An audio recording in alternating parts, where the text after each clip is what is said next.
me. I've got. Beth has got Sorry. positivity. Positivity. I got a positivity. She's got a positive case of positives. While wearing out ovaries. Oh my.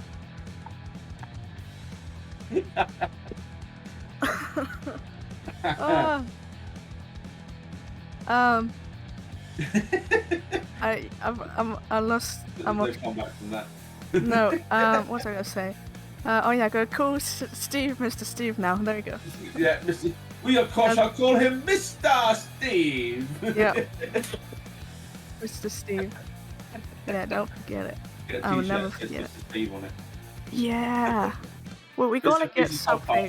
Mr. Steve at the bottom. I'm gonna get a cup here that says Beth's joke of the week. Yeah. I'm gonna have some fun. And it's like whenever it's my turn, I'm gonna like take a sip. That's like my joke juice. That's like joke juice. Joke juice. What is this joke juice you speak of? I want some joke juice.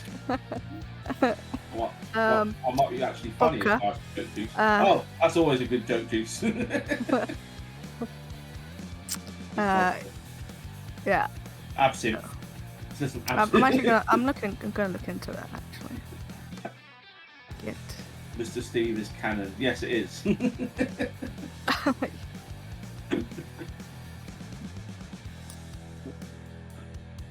We're just waiting for Mr. Steve to do his intro. I'm going to refer to you as Mr. Steve from now on. Yeah, that's your name, Mr. Steve. Introducing Mr. Steve. It's not going to get old anytime soon. I don't know. Just before we start, did you see on Keymailer? There's the Postal Brain Damaged, a new take on a cult classic. It's like I think someone has just done like a reimagining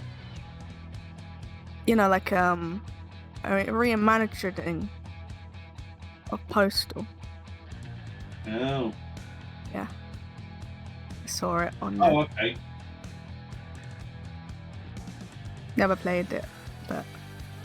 Oh, I got offered a key. What?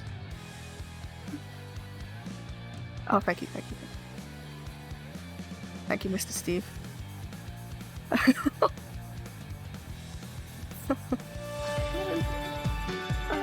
That's weird. Sorry, you go. Sorry, I can't. All right, yeah, go, Mr. Steve.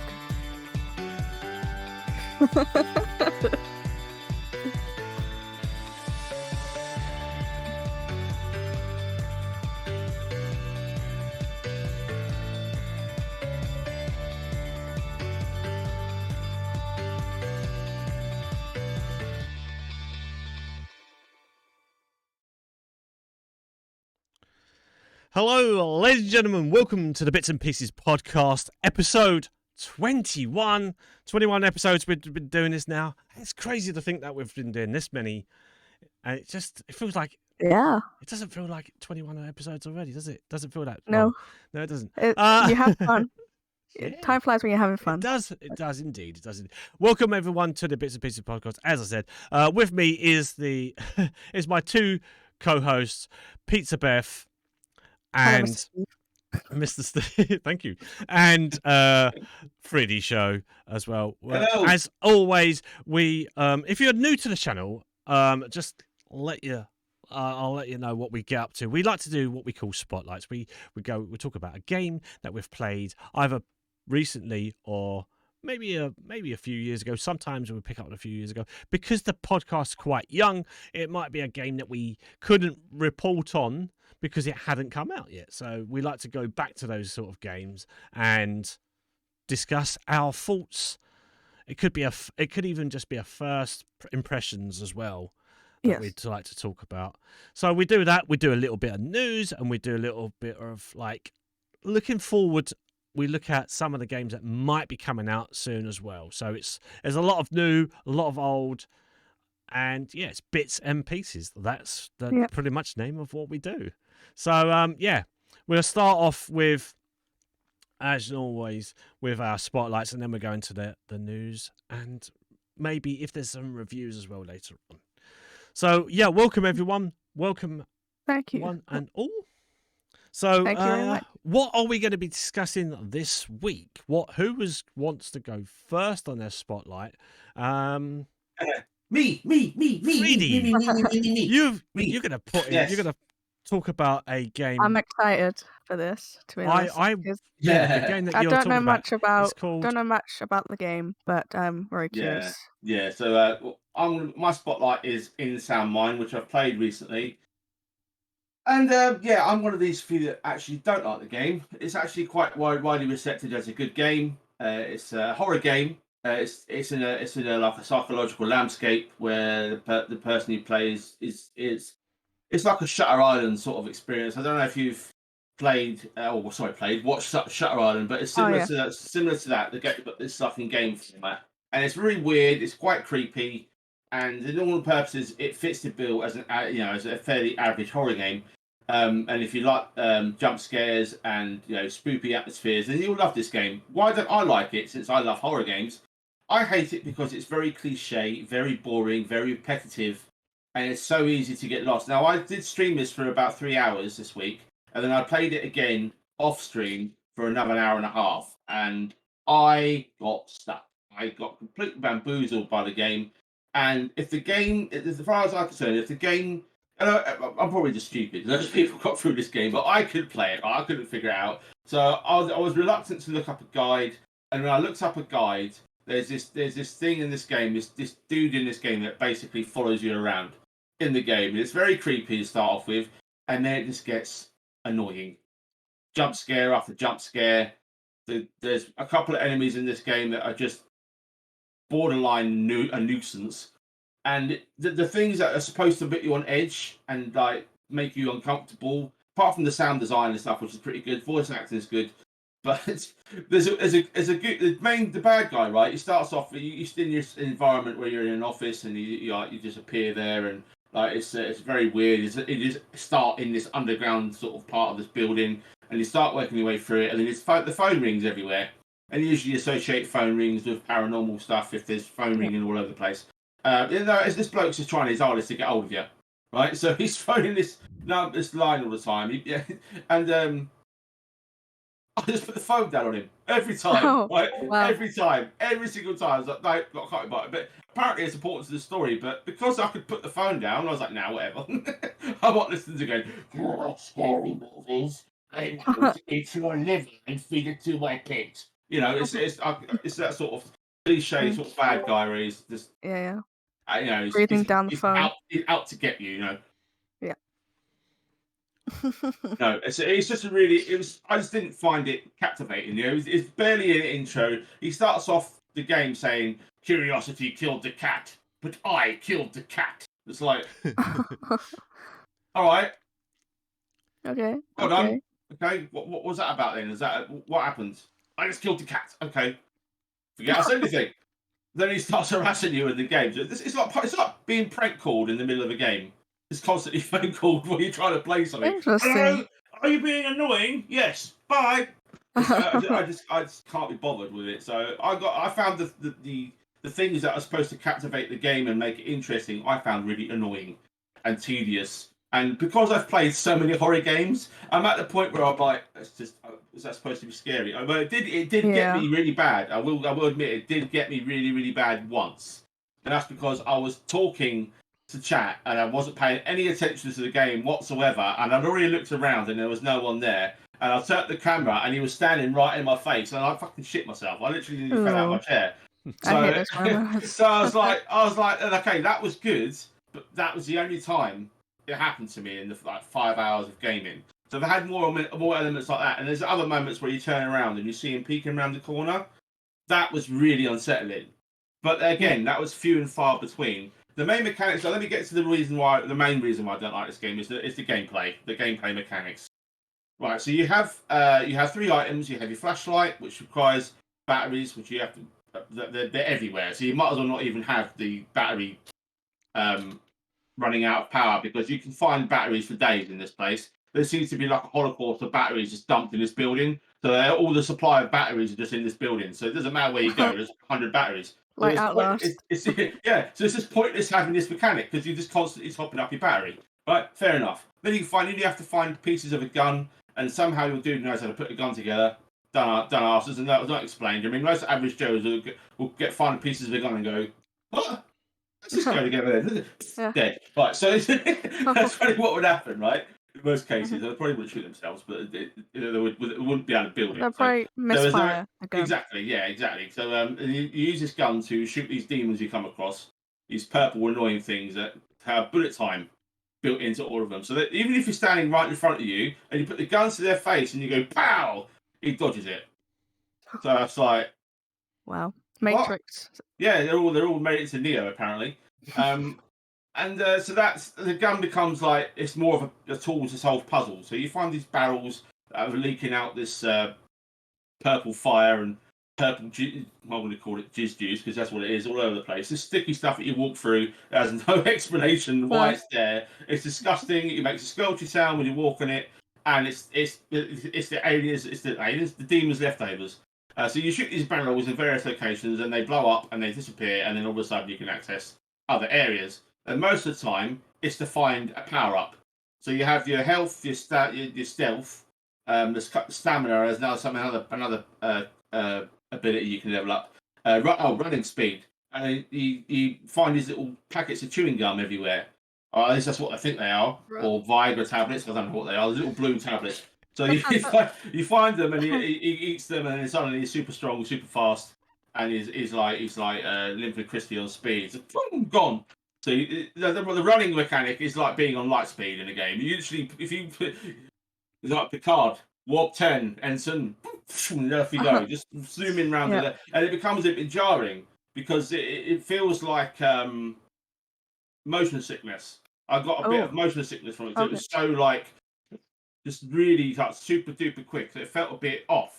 And that was more apparent when I wasn't streaming because I wasn't distracted by chat or sound effects or chatting. I was actually paying attention in it. And I turned the settings down, turn motion blur off, and that made it a bit better. But it was still very jarring when you was running. So the running segments where you have to run away from stuff, I was like, it's just not very fun. And then the other mechanic is this little glass shard thing, which you use as a knife, which you pick up from about an hour and a half into the game, 2 hours into the game. This annoying wench chases you indefinitely, right? And you have to find these mirrors to get rid of her. I didn't actually find the mirrors because I got so annoyed with the bloody thing that I quit the game. Oh wow! So it's like you have to hold it up and you have to look behind you. It's a similar mechanic to Song of War. Not Song of War, Song of Horror. What did I say? Song of War, Song of Horror, right? Song of Horror. You have to hold up the mirror in one of the levels, in the shop level. And you have to capture the spirit behind you before it kills you. It will instant kill you if you don't capture it, right? So that's what I thought this mechanic was. No. You hold it up, she shouts at you and runs off, and then comes back about 10 seconds later. So you've got to constantly do this, holding up the shard, looking behind you, and then she attacks you. And in most horror games, you usually die, don't you? 1 hit, 2 hits.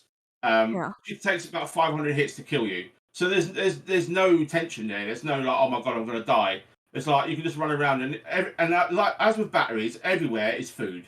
So he likes to eat full packet cardboard cereal bars and packs of cereal. He just shoves them in his face as he's running along, healing up. So there's no danger. Yeah. The game loses its fear factor very, very early on, and once it becomes annoying, at least for me, I found it very tedious to play through. Now, obviously, underneath all that, if you can get past all that, there is a fairly decent story there. It's about a sort of human psyche and broken and depths of despair and all this stuff. It's got quite a dark undertone underneath its goofy art style and its unscary gameplay. I mean, it is probably apart from that one jump scare, and only because I wasn't paying attention, and the creepy dude that reminded me a little bit of Poppy Playtime, where Poppy is watching you. Huggy Wuggy is watching you from a distance, and that only happened. I only spotted that twice out of the time I spent on it. So it really didn't feel like a horror game. It just felt like a annoying puzzler, and that's another thing that really griped me was the puzzles. I couldn't figure out the life of me what the puzzles meant, and it was so the explanations in game didn't do enough to explain what was going on, so you had to like try and figure it out yourself, which is fine. No, I don't expect games to hold your hand sometimes. But there is literally like in some games they'll be like, "Would you like to skip this puzzle if you've been stuck on it for ages?" And I would appreciate it like a little something like that because some Yeah. people like me don't like puzzles. I don't like puzzles. I hate puzzles. If there's a puzzle in the game and there's an option to turn it off, I will turn it off. I can't be bothered. It's like the Mass Effect lock picking and all that. You can turn it off. And it's like, but in the Bethesda games, would you like to turn off lock picking, or you find the mod that turns off all that annoying stuff where you're just sitting there like forever, like, and then you Yeah. get to the last bit, and Yeah. then it breaks the lock pick, and you have to do it again. So it's Yeah. just like it's like so I don't find that sort of a mechanic fun. It might be alright now, like I would tone it down a bit, maybe for special chess, like you like for what like very rare chess or something. Then that'd be okay for me. But every game that has that, I'm like turn it off, turn it off. No, no, no, can't be wrong with all that. So it gets that. Another thing is just like I didn't know what to do. So I looked it up and looked at the guide. I was like, there's no way in God's green earth I would have thought of doing any of that. So Yeah. it's very like it doesn't really explain it very well, and kudos to the people that can figure it out. But after that point, I gave up, and I was just like, you know what, I can't be dealing with this anymore. It's repetitive, it's boring, it's unscary, it's annoying. The bloke I keep hanging up on the phone is just it's irritating.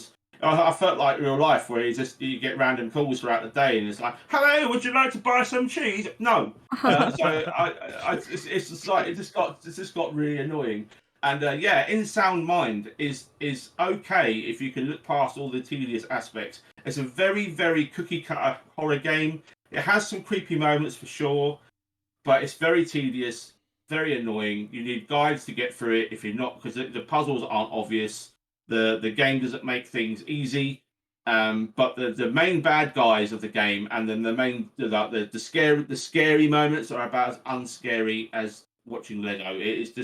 It just gets tedious and just That's not really fun. scary. So it's fine if you want to give it a go. It's £30, I think, on CD keys. I think it's still 40-50 quid on the PlayStation Store. Wow, Epic really? Epic Games gave it away for free, which is why I played it. It's now not available for free anymore.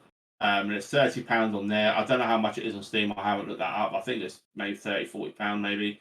I'm But glad I got it for free. it's not worth full price. It's worth having a go if you like horror games. Don't get me wrong, but it's just not for me. And I found it too tedious to enjoy.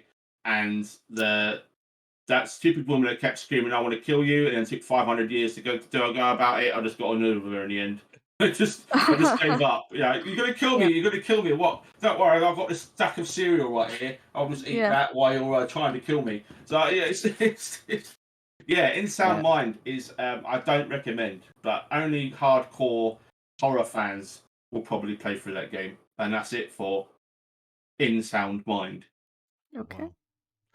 I saw this I think last week sometime, and I was like, oh, that looks quite interesting. I keep my eye out for. I think I might have added it to my wish list on Steam, and I was like, well, I might get that because it could be quite good. I'm glad I didn't purchase it now because I've got Me too. you know, I'm getting to hear, you know, that it's not as great as it says. It does say, I know that it's got a PEGI rating of 12, so maybe that's why it toned down on the horror. But Yeah, you know, but if that's the case, yeah, like, with what you've just said to me, then I probably might give this one a skip. I might actually like skip. I like to look yeah, at. you'd get annoyed with it as well. That's the same as me because you're similar to me. So you'd get annoyed with it as well. Yeah. The fact that it was free on Epic and probably a lot of people got it, I still think it's probably worth a try Yeah, because it's worth a go. someone might like like excuse me, someone else might like it, but Yeah, exactly. yeah, I don't know. I'm glad I got it for free. It's out there. Let's just It's say out there. that. It's out there. And like you said, someone might like it. Not everything we pick up on is going to be tailored to everyone's needs, but someone might find an interest. And that's From what Freddie across. said, I'm 50-50. Like, I'm not sure about it, but I'm curious about it. So I'm glad I got it on Epic for free, and I still might give it a try. See, Yeah. I mean, that the fact that yeah, it's on Epic, if it's still available for free, I'll probably give that a go as well. Like you say, I don't it's. think it is Oh, yeah, still. did I miss? Maybe I I think missed you it. Yeah, I may it missed that. have finished. It missed it. finished the other day on the 25th. Oh, really? Okay, then. Yeah. Well, I'm not. Don't worry, don't worry. You're not missing. You're not I'm gonna. not You're not missing. missing From much. what Freddie said, we're not missing No. anything. I was listening Like I intently. said, it's not terrible, but it's not brilliant. There are yeah. better up, especially if you're paying for it. There's much better games out there to buy. Much better games if you want to do horror experience. Sorry, didn't jump in there, but yeah. No. It's just Spotlight.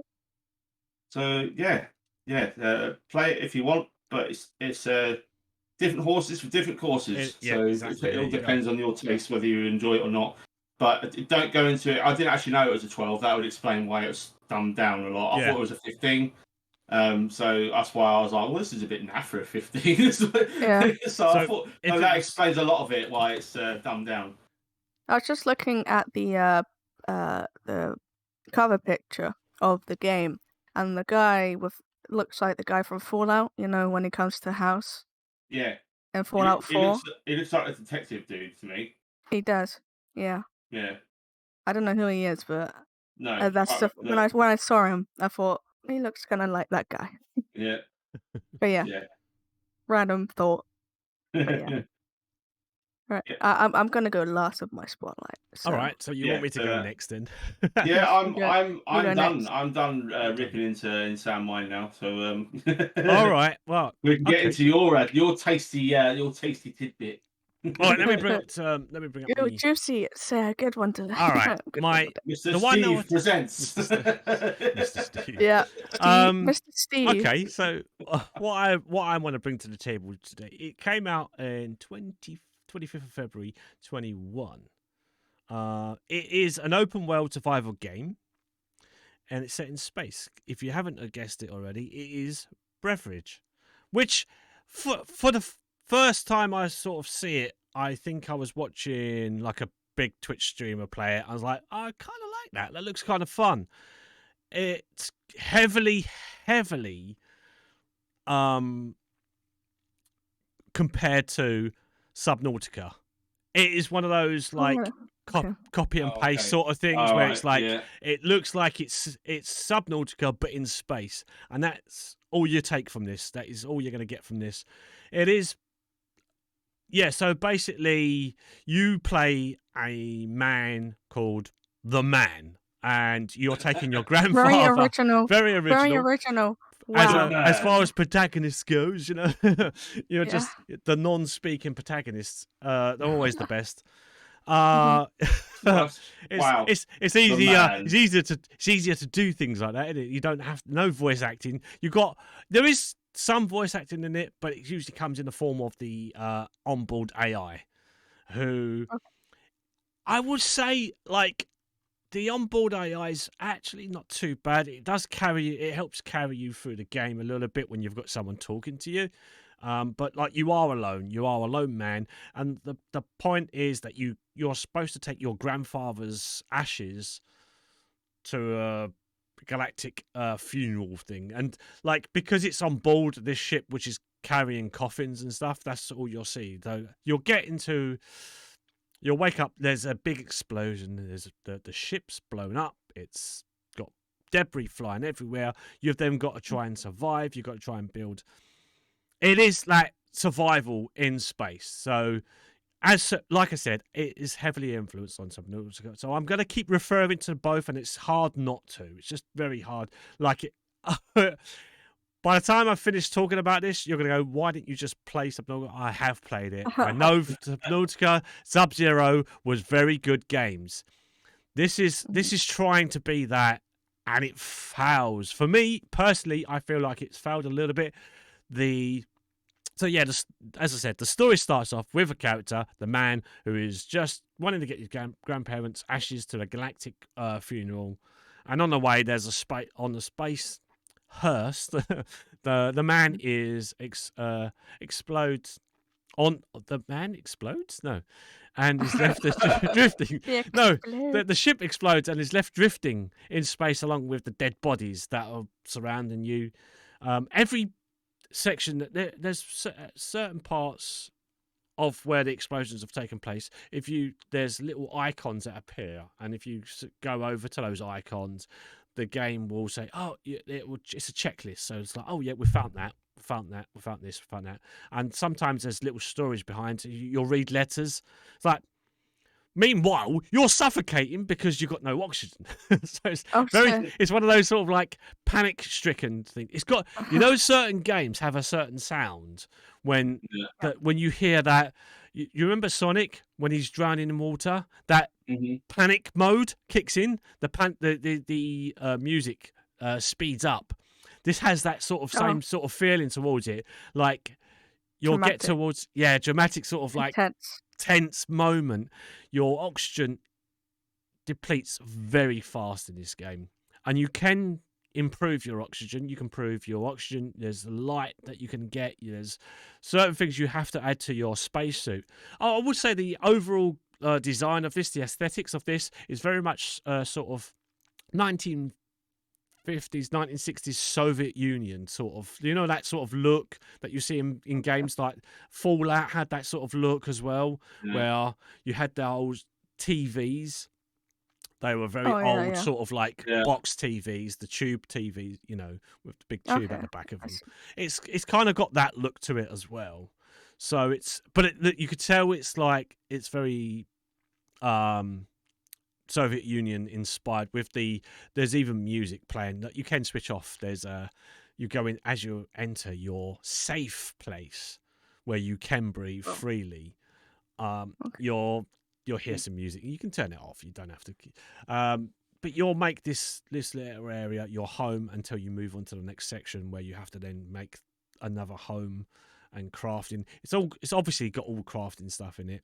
You go out. You gotta hit sort of ice particles, which then break down into smaller particles. You collect those. That becomes your water. There's food that you've got to collect. So you've got to keep an eye on your food, your water, your oxygen. There's a lot to keep going on. It's so much that you've got to take into consideration. Sounds tedious. It's very tedious.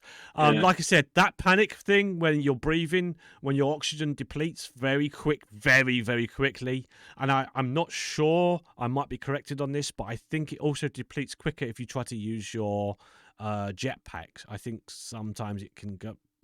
They use both them that as well. So as you're getting closer to the door, you think, I'm going to use my jetpack to get there quicker. I'm going to die. Panic comes in. So that makes it worse. That makes it worse. Yeah. So you'll get there slower, but you've got to try and get there. I'm not very good at flight sims, and this has that kind of pitch, and as you're moving around, I don't know why I'm moving in my chair because no one will see this, but for the live audience, I was moving around in. Just imagine Mr. Steve moving around. Moving around. I was trying to get to get to the ship to get oxygen, and as you hit the door, the door will open. In that sort of like science fiction fashion, you get that sort of like door opening thing, and as you get close to it, they're open. But if you bounce off the door, because you're bounce away, because if you're in space, so naturally everything sort of bounces around. You'll bounce away, it'll close again. It's like, I'm panicking, I'm dying, and then you'll get into the ship, and then you'll die because you've run out. It's like, I've got to start again, and it becomes very repetitive in that sort of state. It's like, I keep dying, I'm dying because I can't. You've got to remember, you're wearing a space, space outfit. What do they call them? Space outfit? Yeah, a space suit. Astronaut suit. Yeah, you got to remember, you got a little backpack on you, so that's getting blocked. But you can't see it. You don't know it's there. You can't physically see it. But you've got to remember those things are on you, so they're also causing blocks to sort of stop you from getting into the door. If you don't line up correctly, you will hit just the outer wall of the door, and you'll suddenly go backwards, and then the door closes again. You get that. That's so frustrating to try and line up. Oh, Sounds really it's very, very, annoying. very frustrating in that That'd aspect. be quit the game immediately. That would. I mean, I sod that. That's got to be the worst part of the game. Is just that pitching and like trying to get yourself in line to the doorway before you die, and it's just Or you die. You die over and over again. Be prepared to like see. There is a death screen. There's 2 robot characters which come up and they're in coffins for some reason. I don't know why. And they look at you and they go, "Oh, they're robots as well. I think they're just sort of robots. You died again, so it must. Oh, you're still alive." Like as if they're trying to be funny towards it, but you get that repeat joke over and over again. Every time you die, you get that repeat joke. It's like, oh, come on, please be more inventful in that. Yeah, not the same Don't joke. use this suffers a lot. This got very good writing, but it's like when the jokes are there, some of them are funny, some of them are okay. They're not, but like you get to a certain point in the game where you go, I've heard this joke before, because the AI computer will say something quite witty and it's kind of irony as well. Like it breaks the fourth wall occasionally, where it talks to you as a player rather than the man. The man. You know, the man. The man. So the man. Yeah, I mean the story's simple enough. Like you go around, you got to try and connect what's happened. You got to solve the puzzle of what's happened. Why is this blowed up? There's the first part of the game. You and a chicken. I don't know why there's a chicken. You put out the chicken thing at the start. Is quite really the most funniest part of the game, I think. But to stop you from dying, you have this chicken, and you plunge it into a hole. Oh, you get that, I've seen that. And you get that that chicken cluck. Yeah. Really sets it. There's comical moments like that in it, which don't happen enough because, like, I just feel like there's you've got to piece together the story to get to progress. And it's set in chapters, so you've got chapter 1, chapter 2, and each time you piece together what's happened, there's funny moments, but it's forever. Like, I mean, again, going back to Subnautica, there's story moments in that. Once you've crafted something, you can move on to the next area. I felt crafting in that was a lot simpler. It was a lot easier. If you did run out of oxygen in Subnautica, you could just float to the surface. You had a much wider space to pick up your oxygen. In this, you have to rely on capsules. And once you get to those capsules are tight. Like I said, they're very tight fitting sort of capsules. Trying to squeeze into the doorway, taking into account that you've got breathing apparatus, you've got your jetpack on. You're gonna you'll hit the wall of the doorway, and you'll bounce back just at the last breath, and then you'll die. And that's where it becomes the most frustrating part of the game. But yeah, you've got an adventure. You've got to piece together the story, as I said. And you got to trying to craft things. There's durability as well. You craft like something that can break things open, boxes within the space, I should say.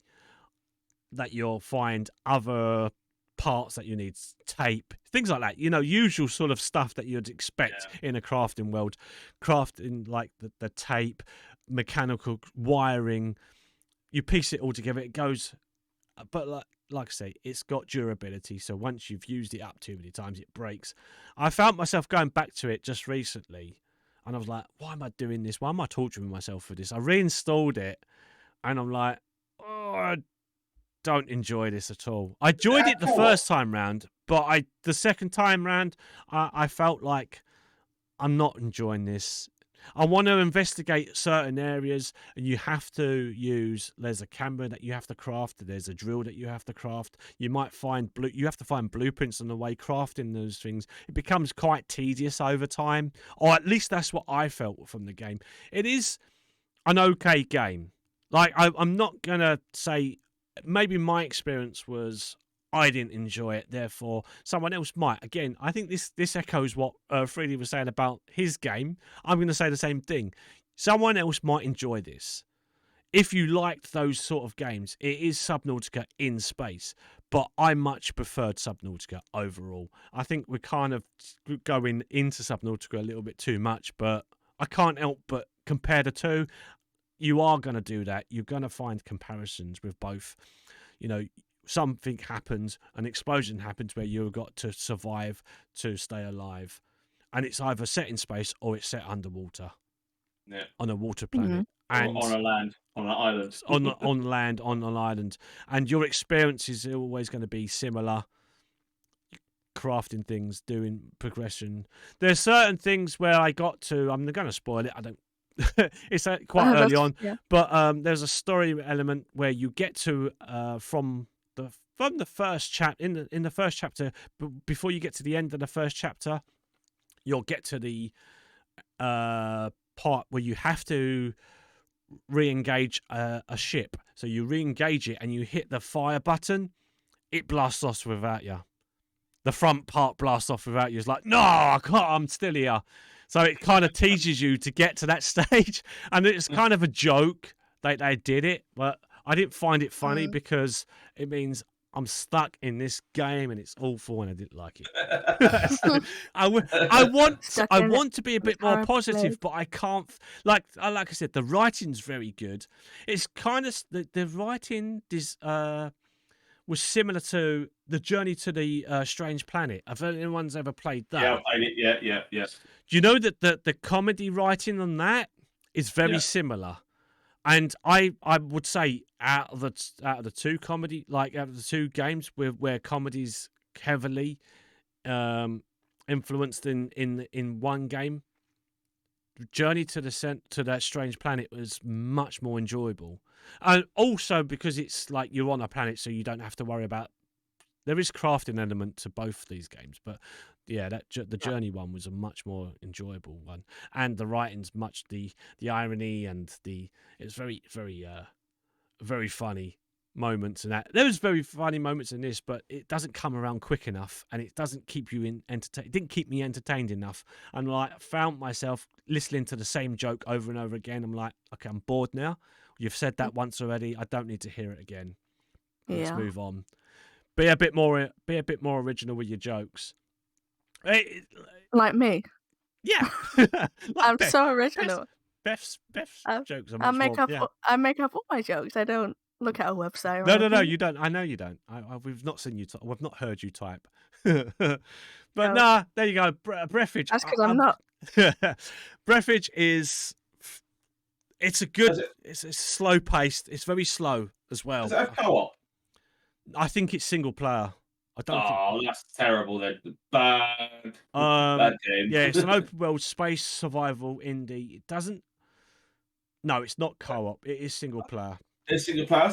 I'm just watching the trailer here, and it says beat the crap imposed by the developers as a quest. I mean, that's not what. It's just not even funny. That is a quest line.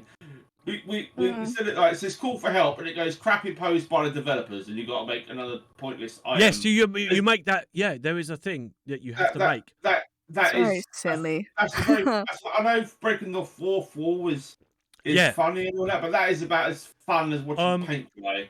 Yeah, no, that is something that you do straight away. You create something, and it's just because 20 minutes into the game. This is 20 minutes into the game. It looks like when you look at the trailer, you think, "Oh, that looks great." You've got this big space. Like to get there, it's just tedious. I felt it's very tedious. It's not. It doesn't sound like it's rewarding. No, it's not. When you get to a certain. You do all this work, and it's just. Like the jokes doesn't have a big payoff. The jokes should be the jokes that are there to help you along, but the payoff it takes forever to get to that, and it was just so they fall flat. They do fall flat. It's I really That's from what I've watched in the first 20 minutes of this gameplay video. I'm like, no, I'm playing that. I mean, £20 for that, and it's It's not a bad price. Like for as far as crafting simulation games are concerned, £20 is an okay price to pay. Like I would pay that for other games.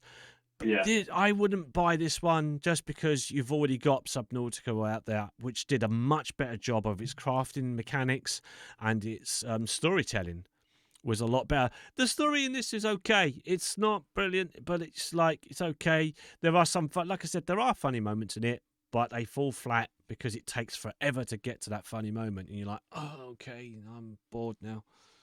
Yeah. Mhm. Yeah. It's Okay. I mean, something compared to like Subnautica is $24.99, so you are paying a bit more. And that's both the games, Subnautica, Sub-Zero as well. Or below zero. But Mm. do you know what? Pay that extra. If I could give you a bit of consumer advice here, is if you love these sort of games, pay a little bit extra and get Subnautica over Breathage. Breathage is okay in a small amount. If you can find it free, download it for free.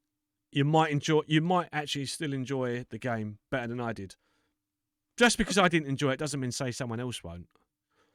Yeah, that's true. Yeah. I won't, but yeah. Developed by Red Ruin Software, published by Hype Train Digital and Red Ruin Software, Softworks. Sorry.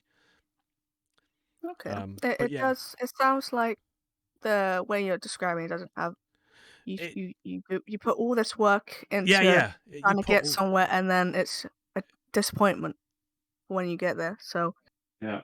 it doesn't sound very rewarding. No. It's in like this it takes forever to craft anything. There's so much crafting that you need to do to build something. You need to craft your first, not weapon, but like tool. Yeah, you need to craft your first tool. And There's no enemies, is there? No. The only enemy is Space. space. Yeah, like you've got Oh, to also okay. get to certain areas which will warm you up, so like because like you'll start to freeze. If you've got to try and craft antifreeze as well as oxygen. There's so much you've got to craft in order to survive, and I felt like that Okay. took away from the gaming experience. Too much of one thing isn't always the best. You know, you Yeah. can if you add too many things into a pie, the pie can be crap. So Yeah. you know, if I'm gonna try and think of something to describe, best way to describe it, yeah, just I felt it felt flat. Subnautica was way to go. Okay. Fair enough. But yeah, Fair enough. there we go. Breathage. Very That's my nice. spotlight. Very nice. It's okay in small doses, but don't try and take a big chunk out of it because it will taste bad. Don't take a big chunk out of the pie Yes, it tastes bad. because Put there's your, too many ingredients in the pie. put your tip in first. Just the Yes. tip. Okay, moving on. Moving on. So, So you're good, right, Beth? yes, Beth. my spotlight now. Nope. What we got? Okay. So, this week I'm covering Slime Rancher. Yeah. I've been playing it the last couple of weeks, and I haven't finished it yet, but I'm, I think like halfway, maybe over halfway through it. And I thought I'll share it as I have been playing it and I've been really enjoying it. So basically, Slime Rancher, you play as Beatrix, I think Leber, can't say her name, but she is a young adventurous girl who finds herself um, the owner of like a ranch, and it's called Far Range. It's located in space, and it's very colorful. It's bright, and basically this game is basically say you farm, you collect things, and all that stuff. So you have this thing called a vac pack, and basically that allows you to suck things up. So there's like slimes around the world. So for example, there's the pink slime. You can suck it up into your fat gun, and then you can make a enclosure for that slime, and you can pull it in there. You can put as much as you want. Well, it's not a good idea to put too many slimes into one place because they can jump out, they can escape.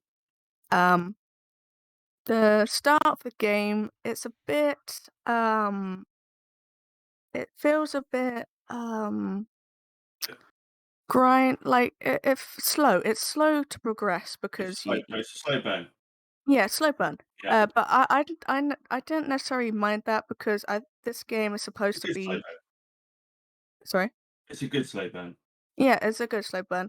Just because it's meant to be that kind of game where you can just relax and you can Yeah, explore the world, very collect chill. slimes and stuff like that. So basically, I don't really know um the story too much.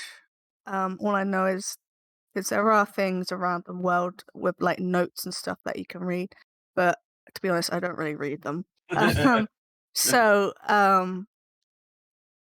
if you want to read them, you can read them.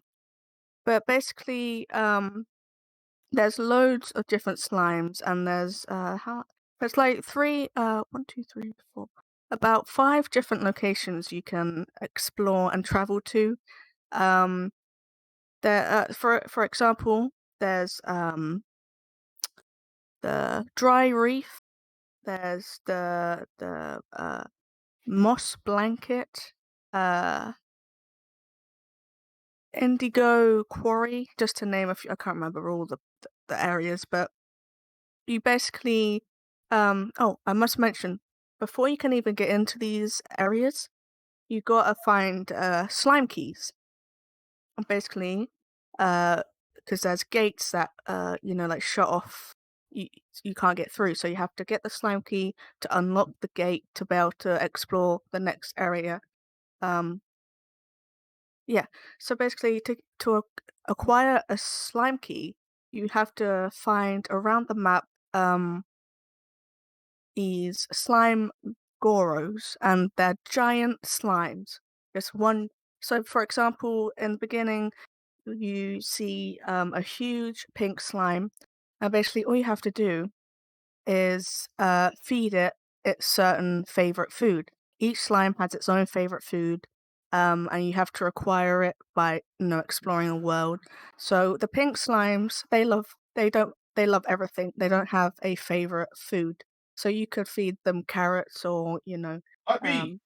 um, yeah, yeah, like me. I wish they had pizza in this. That'd be cool. You could have a tree that grows pizza slices. Yeah, Anyway, yeah. yeah. So there's so much to gather and explore. So yeah. So you find these goros. You can also get like you can get rewards when um you feed it its certain food. So basically, each slime has a certain amount of food that you actually have to feed it. But you can actually feed that huge slime um, anything, as long as it's like. So, for example, if one slime liked veggies and its favorite veggie was a carrot, you could feed it the carrots, or you can feed it any veggie. But if you feed it its favorite um, veggie, the reward is much better. Um, so it kind of makes you get its favorite food because then you can get better loot or better items. Um, what I mean by that is, it might give you some chickens, it might give you some money, it might give you an ornament that you can put around your farm. It depends really. Um, so yeah, so they're scattered around the map. I haven't found all of them yet. I've found quite a few of them. Just to go through some of the slimes, there's so many. They're so cute. The slimes are so cute. They're little slimes. Like there's nothing to them. They're just like little slimes. There's the pink slime. There's the taddy slime. There's the boom slime. There's the rat slime. Like it's so cool. Like seeing, like exploring, and like saying, "Oh, there's a new slime. Let's go and see. Like let's go and have a look at it. Let's see what it's called, and learn about it. Like what's its favorite food and stuff like that." and it's awesome. So, going back to the ranch, you can build lots of different things. You can build, like I said, the enclosure for the slimes. You can build your own little farm to grow, like the certain like carrots, uh, cuberries, all the different veggies, fruits, and all that good stuff. Um, so you can grow them. Um, there's what else? There's a silo you can build, so you can like store things in there. There's a pond you can build for the water slimes. They're pretty cute. They're little puddles, slime puddles. um, what else is there? Oh, there, there's hang on, just looking, just to remind myself here. Oh yeah, and also there's extensions you can buy throughout on your ranch. So, for example, there's there's this little cave area, the Goro, I think it's called, that you can unlock. And Okay. basically, it's like a little cave area, and basically, certain slimes can't be out in daylight, so that gives you like a bit of an advantage to get those slimes and put them in the cave so they can survive. Um, so yeah, so I'm just trying to think, like, there's so much to this. So also there's so each slime obviously provides you with a currency, but it's called plots. Plots, yeah. Plop. So plot. Let's just call them plots, okay? Plop. Uh, Yeah. they Plop. they they provide plops. That makes sense because they're pooping. Anyway, Yeah. there's plots, and basically, you can sell these on the market, and that's how you earn like money to buy certain stuff. And to build stuff, you just need money to build it. Like you don't need to go and cut down trees or anything like that. You just have to pay for it. You can gardens. Uh, there's can't remember what.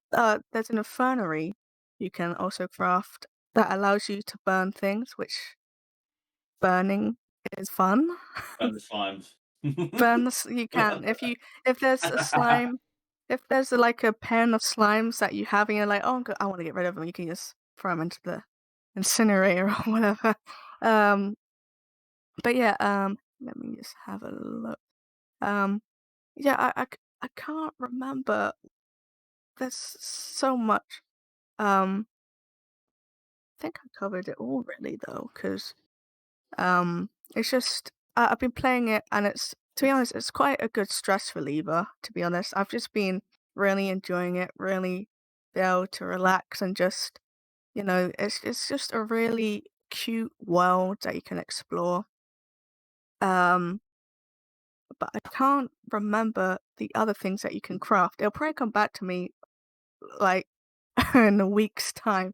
Um, but an excellent game if you don't want to do too much. You just want to relax. You want to do some farming. You want to just have a little bit of chill time. Then I recommend picking this up. I think it's how much? I think it's like £15. So I think that's probably worth. As well, still. Sorry. It's on Game Pass as well. Oh, yeah, that's how I'm playing it. I'm playing on Game Pass. Game Yeah. Pass, yeah. On Steam, it's $4.49. The Really? first one, yeah.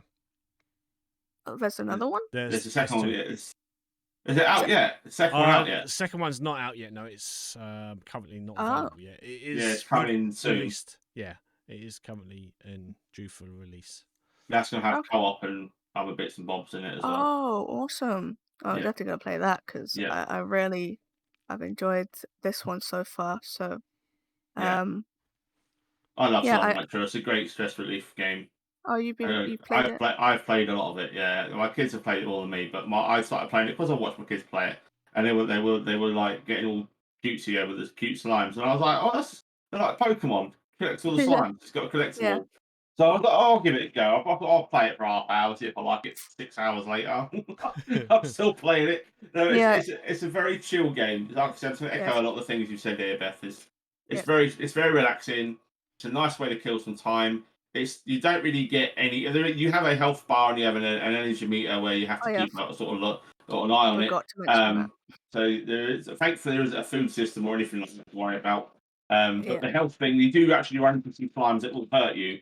There's Oh a yeah, few times tar. that The tar slimes. I forgot about that. they will Yeah, they you have to have the reason you can make weapons is so you can fight them off, and they as you unlock new zones in a few areas there's a few ones that are a little bit more difficult to kill if you don't have a few bits of water. equipment. Yeah, You need and that water yeah, to and get rid of the slime. the giant ones, the giant bad ones are a bit annoying to get around sometimes, especially I if you want haven't. to get to the ones I haven't got behind any it of them. to get the ones up. They normally guard high value areas or high value caves where there's a lot of rare slimes or Yeah, rare resources. But yeah, the game can feel a little bit grindy at times because you do have yeah. to grind this currency.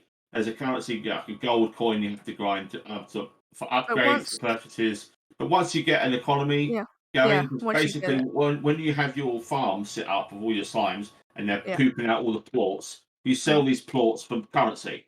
So the Mhm. more slimes you have, the more plots you can extract from them by feeding them whatever they want, whatever they need. You might have to grow. You might have to make a chicken farm just to feed certain other types Oh yes. of Some slimes. like meat and stuff. Yeah, Some slimes like other slimes. Some slimes like veggies. Most of the time it'll be veggies, and most of the time they won't have they'll usually eat everything. But the sort of first sort of three or four slimes you get will give you a lot of money, so you can upgrade fairly quickly. yeah, But I would recommend building the double wall stack immediately to stop them jumping out. It won't yeah. stop them I always do that. escaping. It won't just stop them escaping straight away, but that will help, especially early Yeah, on. That's yeah, sort of like a priority upgrade. You should go. It's a handy tips, yeah, and don't waste your money on upgrades that you don't need to buy. So it's like I have a tendency that I'm going to get everything, and then yeah, I'll grind my way to get all the coins, and then you'll unlock something else a bit further down the line, or there'll be an area you need like 3,000 coins for. I just spent yeah, 3,000 coins upgrading everything. So yeah, a good thing to do is to check at the areas that you need to upgrade, and I would actually suggest you save up once you've got a little income, a little yeah, setup coming in to unlock all the zones, and then you can actually progress quicker that way rather than having to constantly like backwards and forwards grind yeah. your way through the game. Because if you get stuck like that, then you might actually become a bit. You might actually, oh, I don't really like this anymore. I've got to grind another 3,000 coins. So Yeah, it sorry. that's Go all on. right. You go on, Beth. I'm Oh no. stealing your thunder here. No, I was just gonna say a couple more things that you can. You talking about upgrading? You can actually upgrade like your health. You can upgrade your energy Yeah. levels, and there's also an upgrade where you can. Because I forgot to mention that around the map there's these treasure pods that you can find, and you later get an upgrade that allows you to open the pods, and in the pods is resources for the lab that is a ranch extension, and that allows you to build like blueprints and stuff, and that I haven't really gone into much of that yet, so I'm still kind of learning about That's that. But just towards I the end think of the game. yeah, so probably won't touch that very much. I've only touched it like once or so. But it's But also there's you can combine slimes. mm, So for example, if you have just a normal pink slime, you can give it for example, a rad plot, and that turns it into a pink rad slime.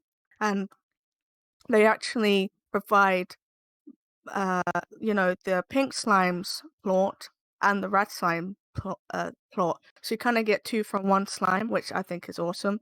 But mm, if you feed a slime too many ports, it turns into a tar slime, and yeah, that's bad. Once they turn into a tar slime, they kill all the other yeah, slimes, and you lose those slimes. But it's pretty easy to kill it as long as you got the plot. you can, rebuild that. But yeah, that's all I really wanted to say. It's just an excellent game so far. I currently just got honey slimes, and they're worth quite a bit. So I'm probably gonna get some more money, get my money up. But yeah, sorry. Minus of money, money. Yeah, money, money.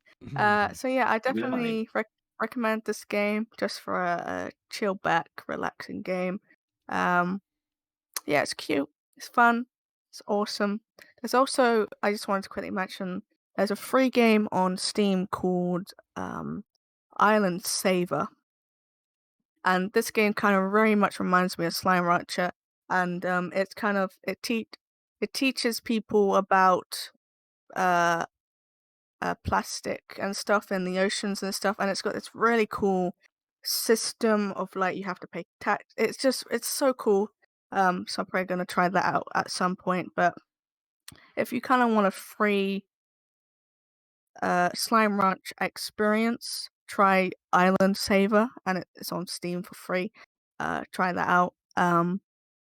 Yeah, that's me done. Whoop, whoop. Thank you for listening. Yep.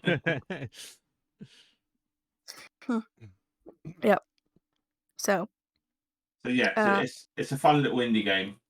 It's definitely worth a punt for a $5 if you don't have Game Pass. If you have Game Pass, download it and play it if you want a chillax experience. I'm really glad they're adding co-op in the second one because obviously it's a single player game. So I just really want to echo a little thing that Beth said. It's just like if you like farm games like Stardew Valley and the other sort of games where you manage a farm, it reminds me of like the Facebook games a little bit with the Facebook farm games back in the day. I used to play a lot. It reminds me of those. It reminds me of those where you go around and get resources and you bring them back and exploit them for money. So it's definitely worth picking up, 100%. I think it's even cheaper on third-party websites that you can get it for like £2. So there's no reason not to have this in your library. None at all. No, that's great.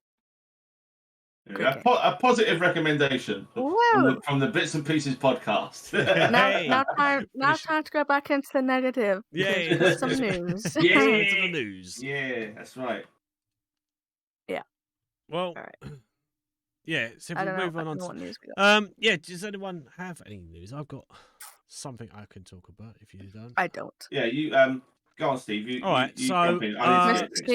it's either positive or negative, but a new Witcher game is in development. According to CD Projekt, has confirmed that a new Witcher game is in development, kicking off a new saga of the franchise.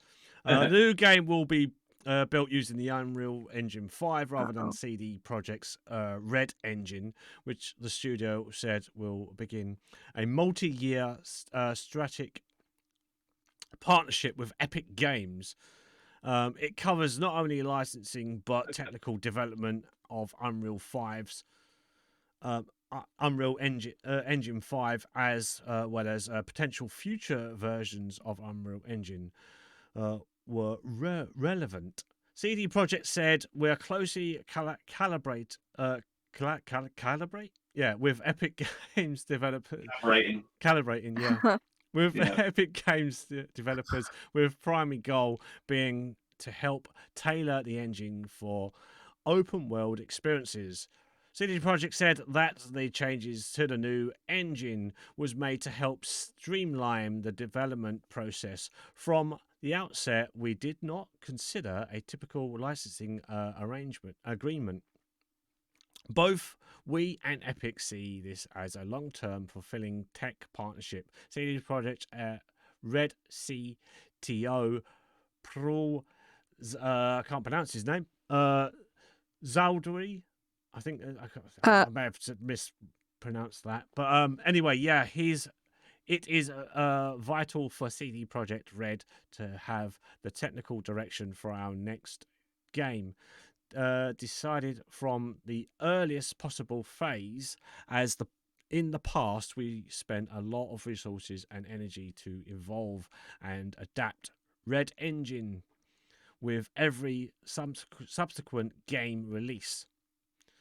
This cooperation is so exciting because it will elevate development and efficiency.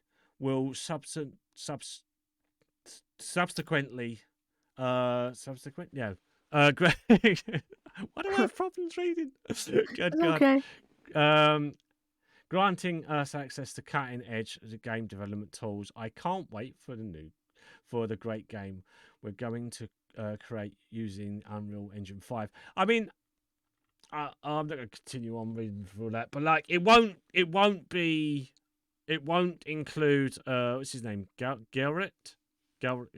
Geralt. Yeah. Yeah, it won't include that. It's like Really? no, it's going to be Is It's it a like prequel. Yeah, it's not really a prequel. it's not. It's It's set basically before that. It's not a they're prequel. focusing on a different. They're focusing on a different school. It's the school of the link of the lynx or the cat. I don't know yet. Yeah, because they posted that picture, didn't they? Yeah, And they have confirmed it is the Lynx. Yeah, so it's School of the Lynx. So it's going to be a brand new chapter in the Witcher saga. Sorry, Steve, I can't know a lot about this. And I actually didn't bring it up because I didn't want to rant about this. So I'm actually not happy about this at all. I'm actually not happy. I'm not happy about this at all. There is no reason for them to switch to Unreal Engine 5. No reason. Their CD engine is. You look at Cyberpunk. I know it's had its problems, but aesthetically and graphically, it's great. Yeah. Right. When it's not falling through the floor and the assets are not loading in, when everything works, it looks amazing. Right. Yeah. That engine has had 15 years development plus. They're just gonna stop. Right, so why would you abandon all that work? Yeah. And it's your own patented engine, so you haven't got to pay any license fees, you haven't got to pay any fees of any kind to anybody. It's all in house. Anyone that works for your company will be trained on it immediately. If they're competent in programming and computer sort of engineering, they will adapt to that engine pretty quickly, right? The reason they have done this is the obvious reason is money, because they bled so much money from the losses, obviously from the fallout of Cyberpunk and their own studios and all the lawsuits they had and their own in-house problems and their own government getting their money off of them. They literally have bare bones finances, right? So they've gone, right, how can we get a boatload of money really quickly? Who's out there that we could partner with? Epic Games obviously will buy everything under the sun, just to spite Steam. Now they haven't said it isn't going to be any exclusive games for Epic Games Store, but we all know it's going to be exclusive on Epic Games Store. It's going to be exclusive. They're not going to give a ton of money to see you put it red and not have a deal in place where they're going to have some sort of, even if it's timed exclusive, that I've had before, where it's going to be like a year or 6 months.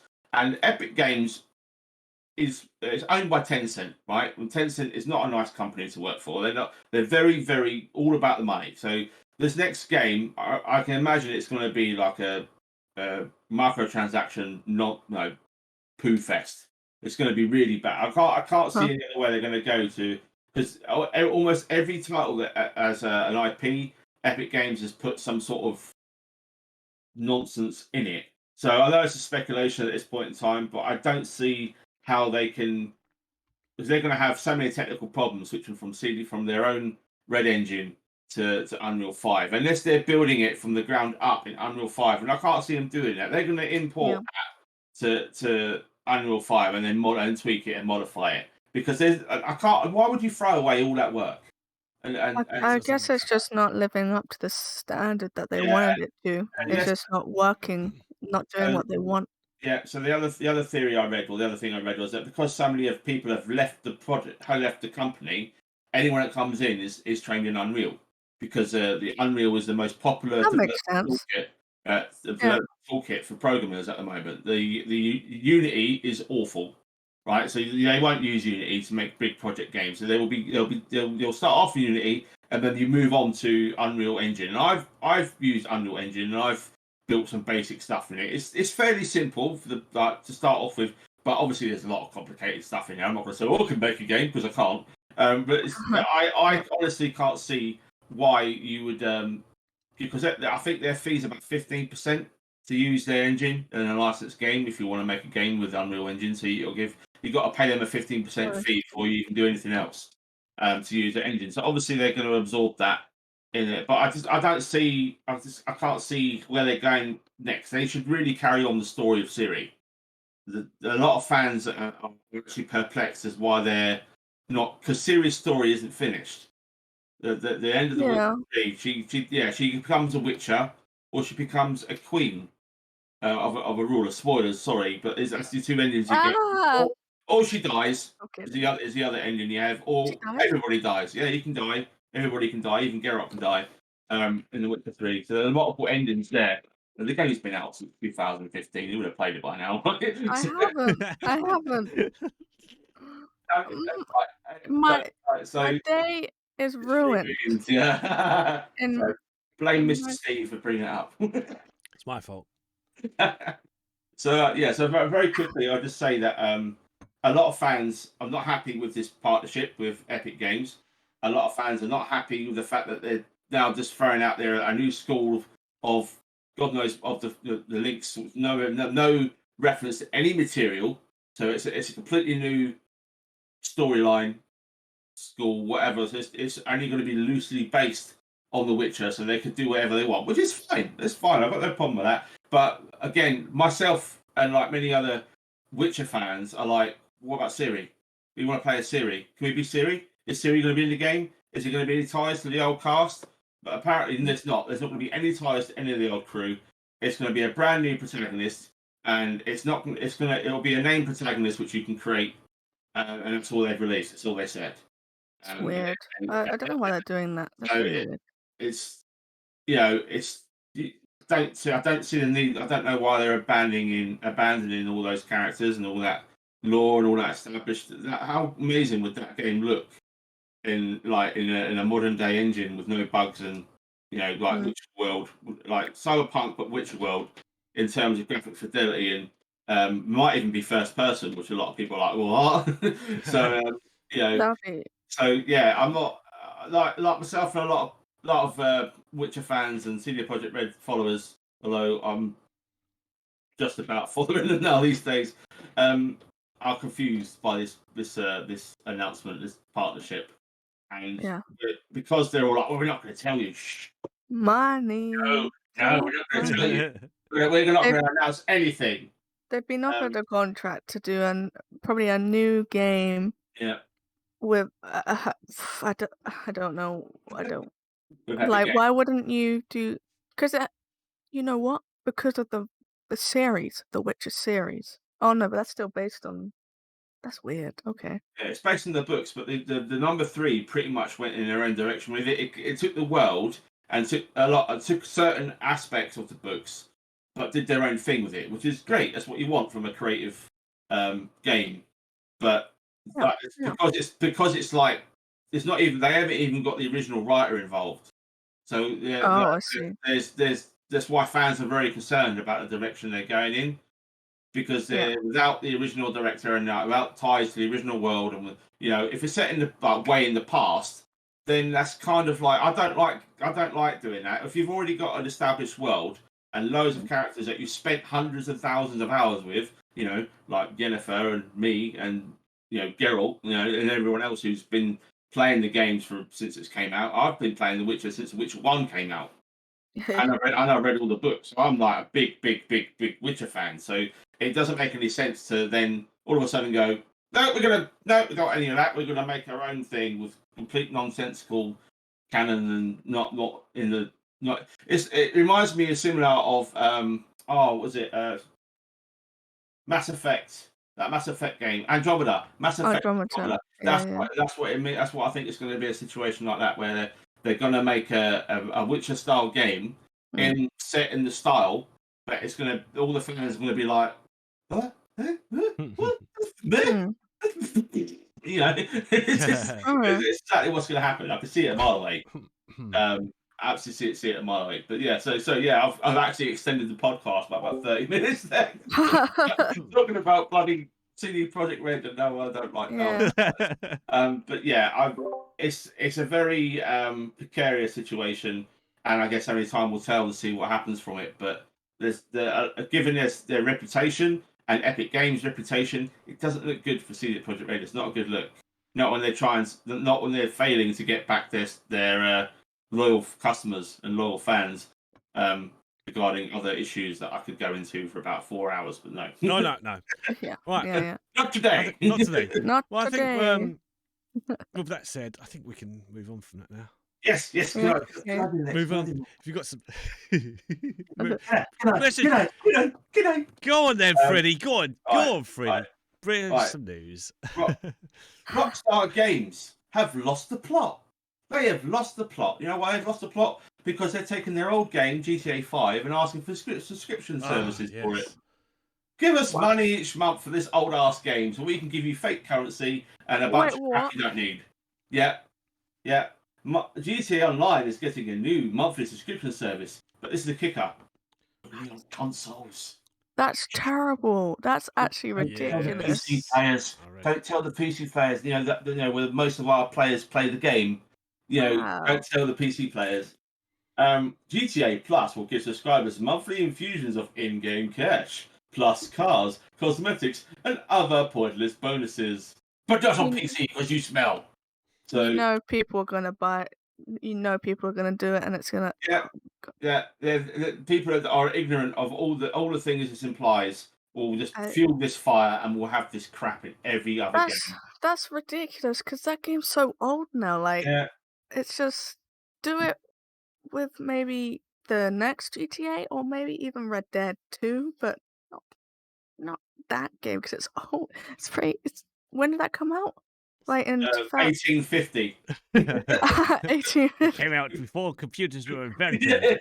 So it came out so long ago that there was actual real life footage being captured on. Yeah.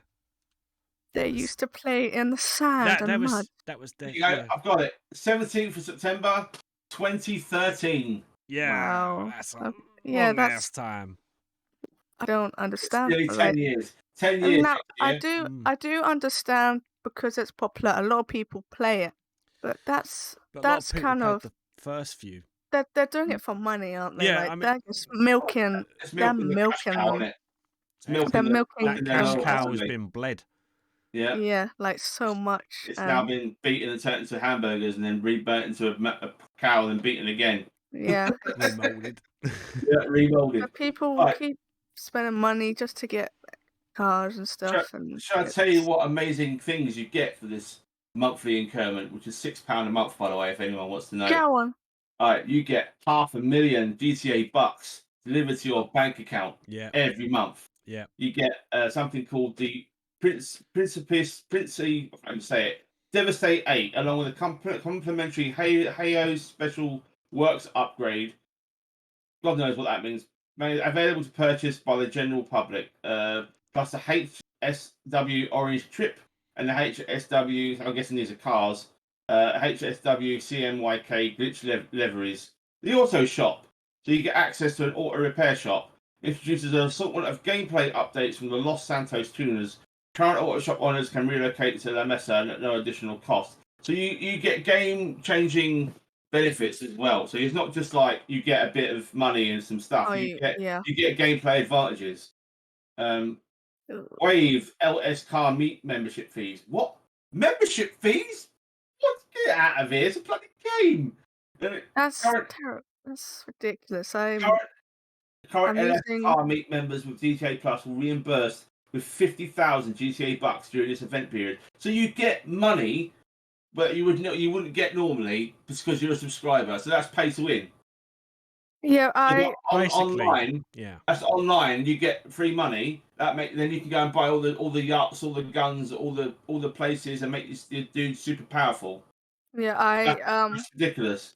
I've always when GTA first came out, it was fine, but ever since they've been doing all the DLC, making people spend so much money on it, and I kind of lost respect for them.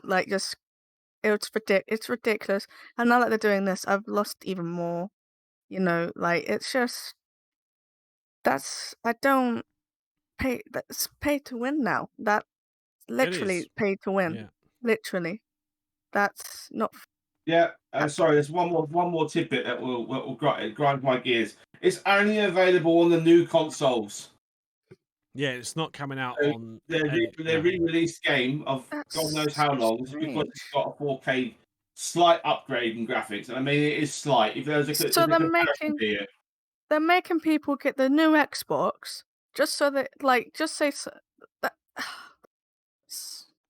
Yeah, it's just I know exactly I'm because I'm I so I mad. read this article as well, so I could have I'm done that mad. one. I kind of wish I did now. Sorry, Steve. Yeah, Oh well, Sorry, Mr. Steve. never mind. You live I'm and so learn. You annoyed. live and learn. No, but I decided to cover the other thing instead. But yeah, no, I read this and I think it's just absolutely balmy. Uh, Yeah, yeah, I mean, ridiculous. for like you said, it's almost a 10-year game, and like there's still no talk of whether they're going to do. Not that I care, but still no talk of whether we're going to do GTA 6. I mean, or there might be some talk. What would they? People do Yeah, It's just like so like, but by now they would have done. I think Yeah, that's been out so long they would have had GTA 7 by now. yeah, Do you know what I mean? It's like yeah. the gaps between each game that's I been will. released hasn't been this Sorry. long. No. Yeah, I will say that it took a while. GTA 5 was in development for quite a few years, but the fact that they're just gonna keep, like, that you if they were gonna, like, release a new game, that. But hang on, wasn't GTA 6 confirmed?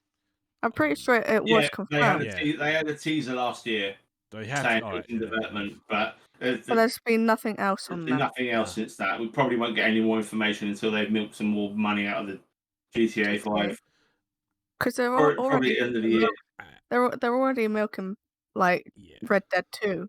Like, They so broke Red they Dead 2. People yeah, abandoned that game. They abandoned the I online was just game going to because of it. say they didn't they try to close down the servers on that Yeah, one I as didn't well. know that. yeah, That's yeah, crazy. they did. Yeah, Yeah, Okay, yeah, yeah. we covered this quite a while Yeah, ago as well on the podcast where we I did not know I that. think Okay, our friend Sneaks played it, didn't he, quite a lot. so yeah. that was He, must have Put been a lot of recent. hours into he it. had to leave it because of what they Yeah. did. Yeah, So they that was broke the quite game. recent.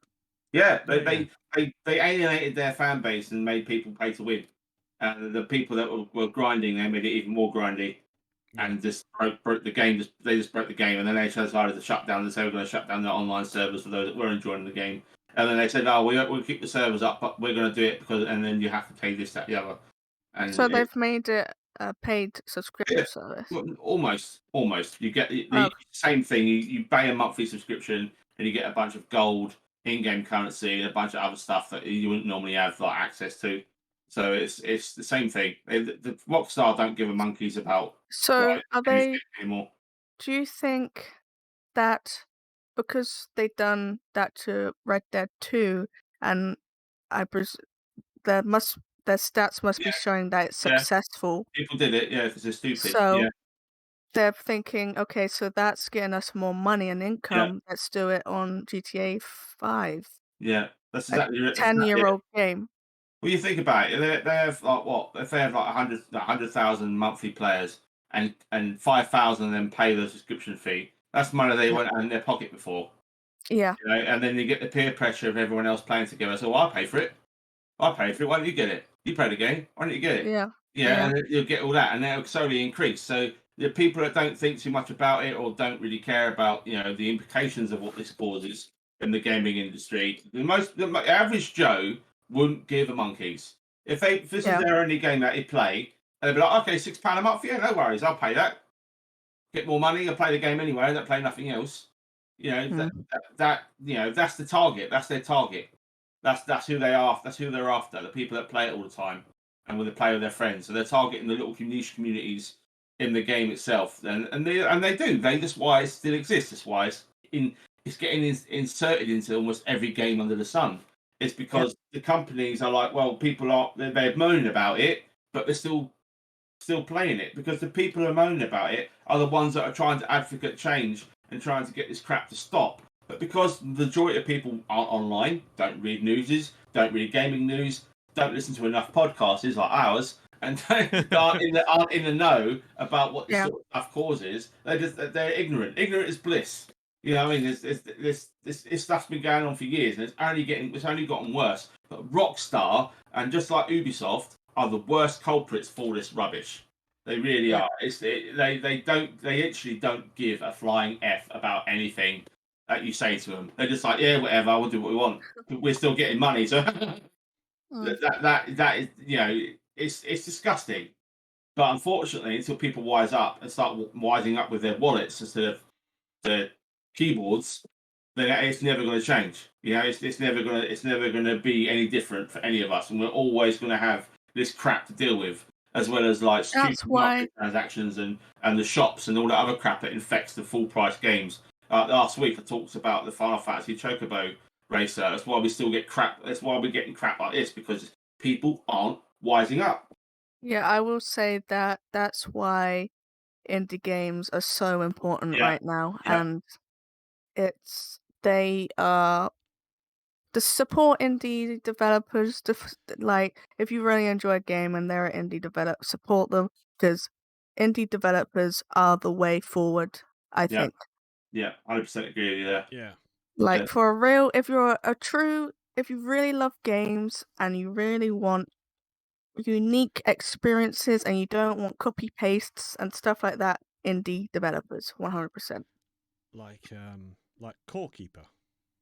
Like Core Keeper, the wonderful Core Yeah. Keeper. Which That's is keeping us. actually a good game. Yes, Yes, and very they good. have now surpassed. We'll move on from GTA depressing Yeah. Rockstar, and Yeah. Goalkeeper, like Steve just pointed out, 500,000 sales in 3 weeks. That's mad. Well deserved. It's well Yeah, deserved. one of the, A round of applause to them, because I think that's deserved, and I'm very excited for the future of that game.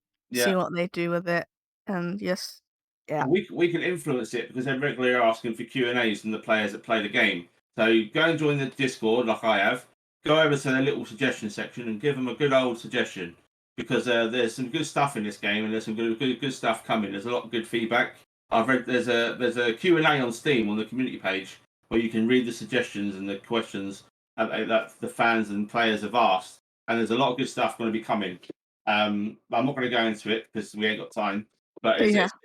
well, we have, but we'll be, it'll be like 3 We'll hours. be here all night. Right, so, We'll be here until next Saturday. yeah, exactly.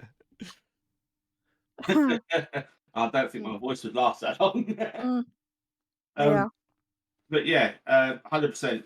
Games like Goalkeeper is the way forward, and they're definitely indie games that are fun. The best experiences are always of those played with friends, and Core Keepers up to 8 players as well. And it's a wonderful little gem of a game which we got kindly donated as a gift from a very good friend of Mr. ours, Steve. Mr. Steve, Thank you, Mr. last Steve. week. So thank you, Mr. Steve.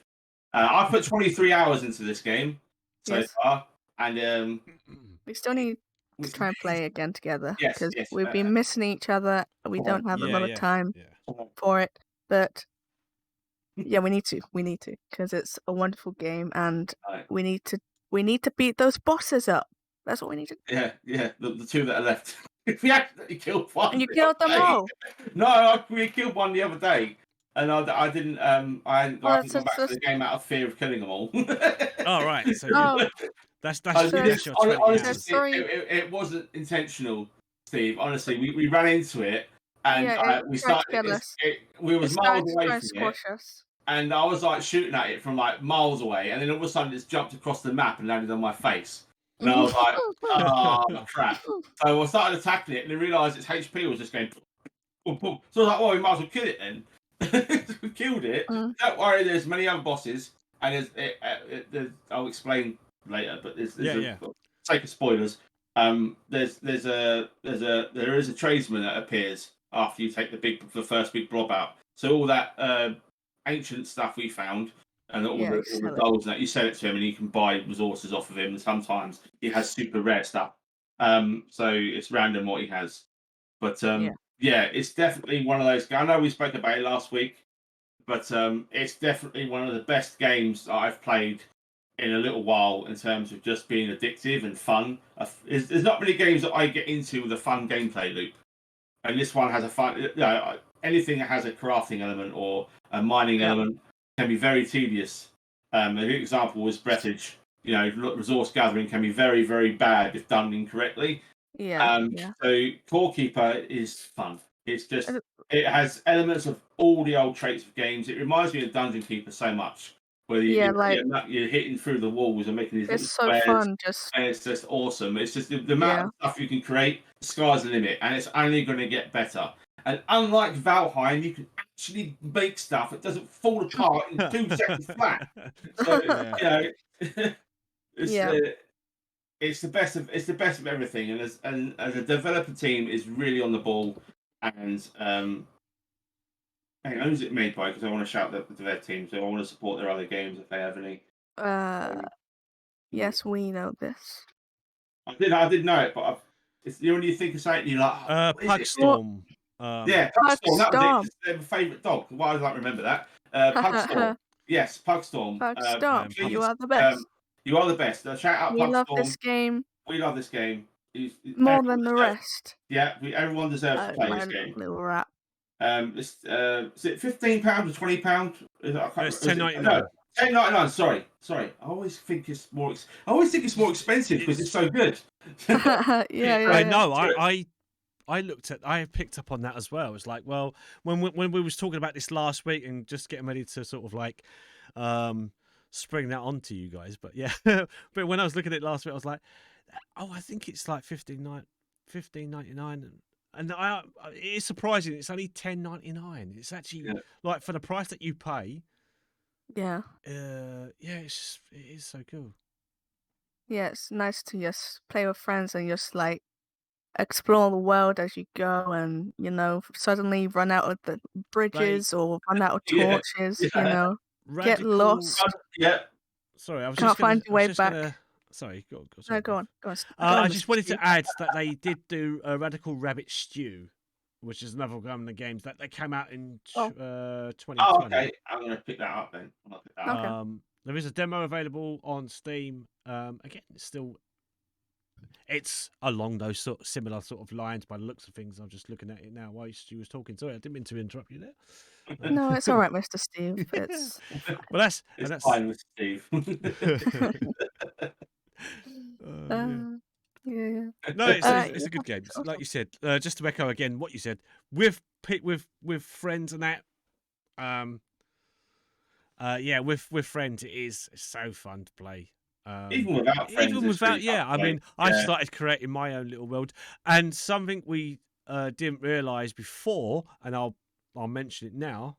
I don't know if it has been mentioned, but you can carry your stuff with you if you create your own character, whatever you develop, whatever food you have in your rat sack or your little backpack or whatever it is that you carry around, you go into someone else's world, you carry your stuff with you as well. So, whatever you learned from the crafting menu, you don't need to.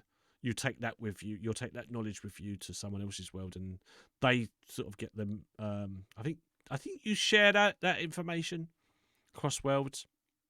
Okay. Okay, that's good. Awesome. Nice. Yeah. Awesome So little review there as well. A little spotlight. Yeah. Combined spotlight, I think. I highly recommend Core Keeper. Yes. 100%. Endorse Core Keeper. Like, open to sponsorship. Yeah. Hey, Pugstorm. Pugstorm. Yeah. Okay, we're looking at you. Hit us up. You're looking good. Hit us up. You know you want to. They might not want to after this. I'm gonna do they can't joke. Our features, surely. Joke of the week. Joke of the week. Go on, Beth. Yeah, do the joke of the week. Is that what we call it? Yeah. Joke of the week. I can't remember the week. Joke of the week. Okay. Can't call it Beth of the week, can we? Okay. You ready? So. Go for it. What did one hat say to the other? You wait here. I'll go on ahead. Hey! Hey! Woohoo! I like that one. I like that one. Yeah, oh, is that a good one? That was a good Okay, one. good. Yeah. That's the best one. I'm glad. Let's get it. Yeah, I like it. Head of the game. Awesome.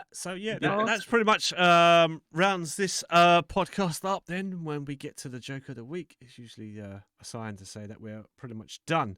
So before we do finish up, should we go to? Let's talk about some socials that we might have. If people are playing games, where can people find you? What channel are you going to be doing it on? Who wants to go first on that one? Does anyone want to mention what they're doing? Beth? Yeah, so or Pete? Oh, yeah, Really? sorry. Sorry. no, I'm joking. That's all Mr. right. Steve. Okay. Where are you? Who's streaming? I went straight to you first, and Freddie just sort of like stepped Oh, in. But yeah, oh, go on, Beth. If you go want on, to say Greedy. yours, Oh, okay, I'll do. do I'll do. yours. Okay. I've been playing through Song of Horror All right. Okay. the last couple of days. I'll probably be trying to stream it again throughout the week. I'm aiming. I can't really say when because I've been super busy. But it'll probably be during the days. So probably like I don't know, 5, maybe 5, 6 to maybe 8, 9 o'clock. Right. Maybe.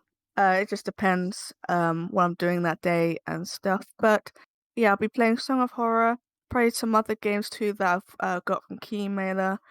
So just look out for that. You can find me on twitch.tv/pizzabeth or on Twitter pizzabeth1. And yeah, just follow me on them, please. Thank you. Thank you. Okay.